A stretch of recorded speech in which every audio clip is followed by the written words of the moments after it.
چلیے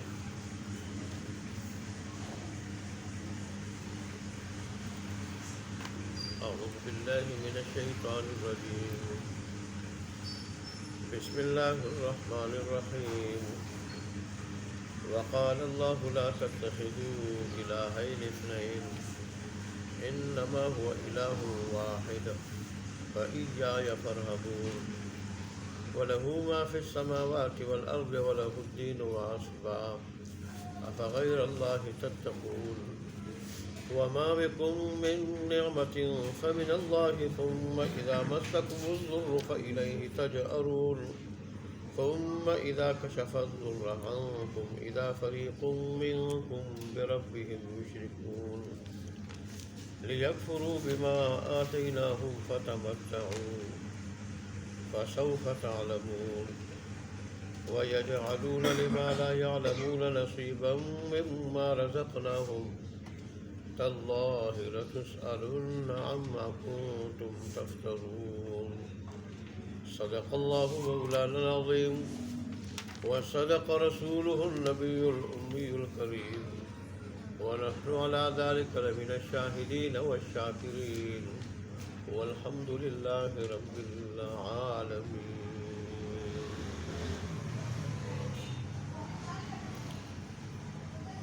اللہ اکبر.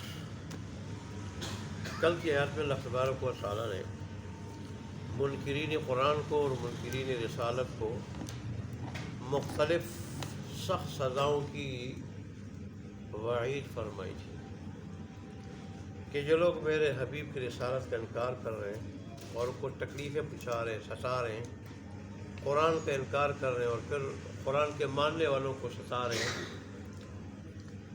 کیا وہ اسی سے بے خوف ہو چکے ہیں کہ میں ان کو زمین میں دنسا دوں اور پھر قیامت تک دنستے چلے جائیں، یا ان پہ ایسی جگہ سے کوئی ایسا عذاب آ جائے کہ جس کے بارے میں ان کا وہم و گمان بھی نہ ہو، تصور بھی نہ ہو، ایسا عذاب آ جائے.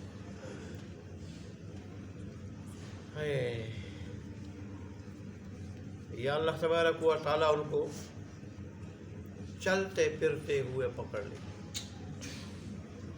ٹھیک ٹھاک ہوں، چل پھر رہے ہوں، سودا سلف میں مصروف ہوں، کھیل کود رہے ہوں، اور اچانک اللہ کی پکڑ آ جائے، عذاب آ جائے.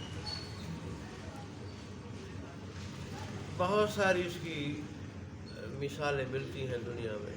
ایک آدمی دکان میں ٹھیک ٹھاک آرام سے بیٹھے ہوئے کما رہا ہے، اتنے میں ڈکیت آ جاتے ہیں اور معمولی مزاحمت پہ، ظاہر ہے جب کروڑوں اور لاکھوں روپے اٹھا کے لے جائے تو مزاحمت تو ہونی ہے، وہ معمولی مزاحمت پہ گولی مار دیتے ہیں.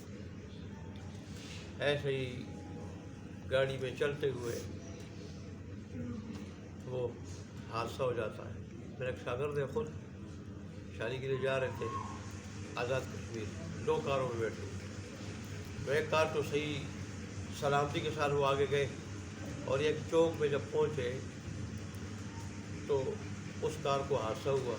کسی کی ٹانگیں اور بازو دونوں، 2-3 جگہ سے بازو بھی ٹوٹ گئے اور ٹانگیں بھی ٹوٹ گئی. اور جن کو اللہ نے بچانا تھا گود میں ہو کے، بچے گود میں ہو کے، جو سائڈ بالکل یوں ہو گئی وہاں بھی اللہ نے گود میں بچایا. تو ایسے ہی وہ تو شادی کے لیے جا رہے تھے، وہ گمان میں نہیں تھا. ایسے ہی انسان بالکل خوش بے غم بیٹھا ہوتا ہے، اچانک کوئی حادثہ ہو جاتا ہے، یہ رب کی طرف سے پکڑ ہوتی ہے. مختلف شکلیں پکڑ.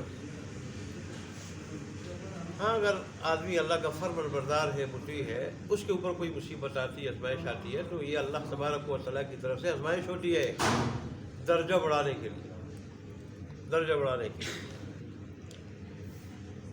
اللہ علماء نے لکھا ہے دونوں میں فرق یہ ہے کہ جب گناہ کی پکڑ ہو تو اس میں جب مصیبت آتی ہے بے قرار ہو جاتا ہے، حد سے زیادہ بے صبر ہو جاتا ہے وہ، اور پھر زبان سے جو کچھ زبان پہ آئے بکتا ہے، اللہ سے گلے شکوے اور اتنے گلے شکوے کر دیتا ہے اور ایسے الفاظ کہہ دیتا ہے کہ دائرہ اسلام سے خارج ہو جاتا ہے.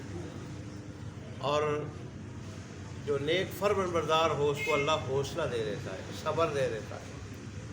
وہ پھر بڑی سے بڑی مصیبت کو کیا کرے، سہ لیتا ہے، برداشت کر لیتا ہے. یہ فرق ہوتا ہے. آج کل ہم دیکھتے ہیں کہ اکثر اگر کوئی فوتگی ہو جاتی ہے تو عورتوں کا کیا حال ہوتا ہے، کیونکہ آج کل اکثریت کی زندگی کیسے گزر رہی ہے، اللہ کی نافرمانی میں، بغاوت میں، گانے سنتے ہوئے، گانے گاتے ہوئے، سنتے ہوئے، موسیقی سنتے ہوئے، نمازوں سے چھٹی ہو کے، اللہ کے ذکر سے غافل ہو کے، اور طرح طرح کے گناہوں میں مبتلا ہو کے زندگی گزر رہی ہے. تو پھر ظاہر ہے پھر اللہ کی طرف سے مصیبت آئے وہ پھر کیسے گوارہ کرے. وہ پھر اس مصیبت کے وقت ان حرکتوں کا ارتکاب کرے کہ جن سے بعض اوقات انسان دائرہ اسلام سے بھی خارج ہوتا ہے، اور اگر دائرہ اسلام سے نہیں تو باغی بن جاتے ہیں. اللہ نمک حرام، احسان فراموش اور بہت بڑا مجرم بن جاتا ہے. جیسے رسول اللہ نے فرمایا کہ 2 آوازیں ایسی ہیں جن پہ لعنت برستی. لعنت قرآن اور حدیث کی اصطلاح میں، شریعت کی اصطلاح میں ایک بہت بڑے عذاب کا نام ہے. ایک تو ہمارے نزدیک ہے نا، لعنت لعنت لعنت، تیرے اوپر لعنت، تیرے اوپر لعنت. ہم لعنت کو لعنت کچھ سمجھتے نہیں.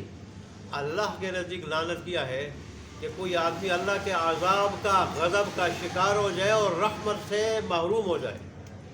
اور ظاہر جس آدمی کا یہ حال ہو جائے پھر دن بدن پستی میں گرتا جاتا ہے، پستی میں، پریشانیوں میں، مصائب میں، بے چینی میں، بے قراری میں.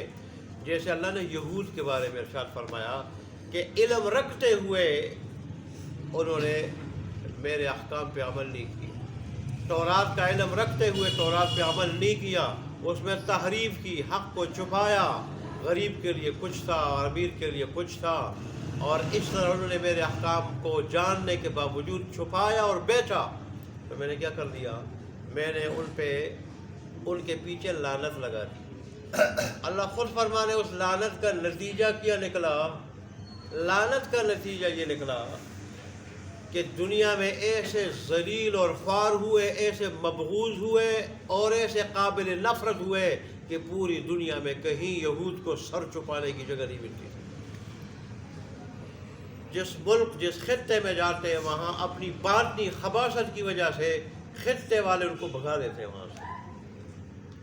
اور اللہ نے فرمایا قیامت تک جب تک میری رسی نہ پکڑے کامل مسلمان نہ ہو جائے، تو دین اسلام آنے کے بعد اب کوئی اور دین مقبول نہیں.